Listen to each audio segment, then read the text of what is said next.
Hello YouTube, Salivate Metal here.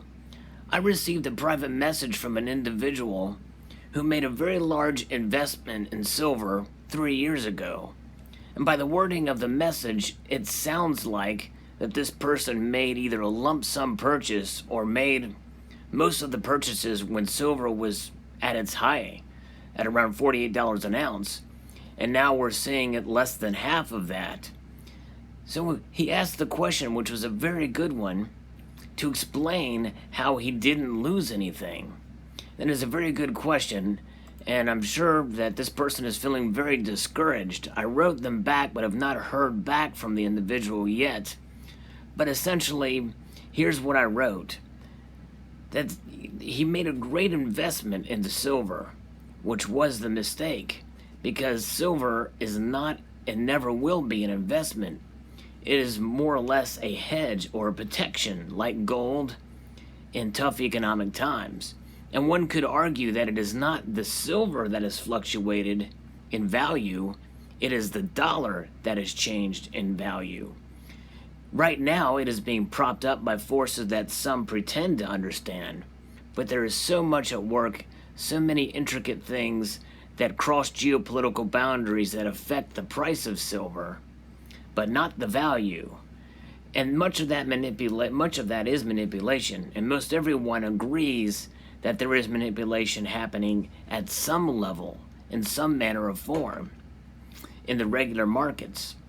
It's a short-term volatile commodity. In other words, you make a purchase today and expect to sell it in a year, you're taking a big gamble. But in the long term, it is a preservation of monetary value. So I encourage this person not to sell their silver.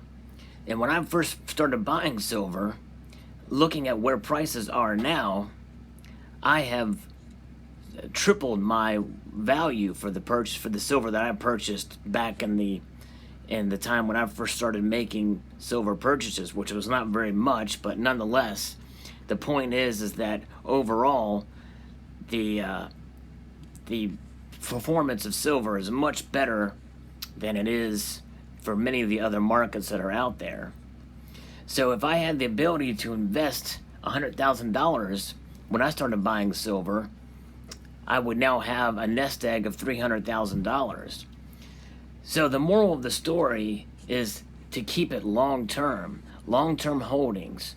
If you paid $48 an ounce for silver in 2011, hold on to it.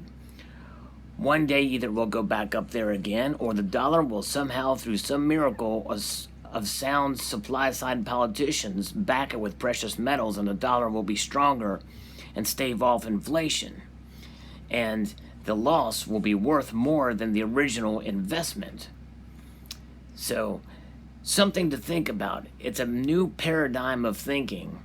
And I've mentioned this in previous videos, to not think in terms of dollars, but think in terms of true value.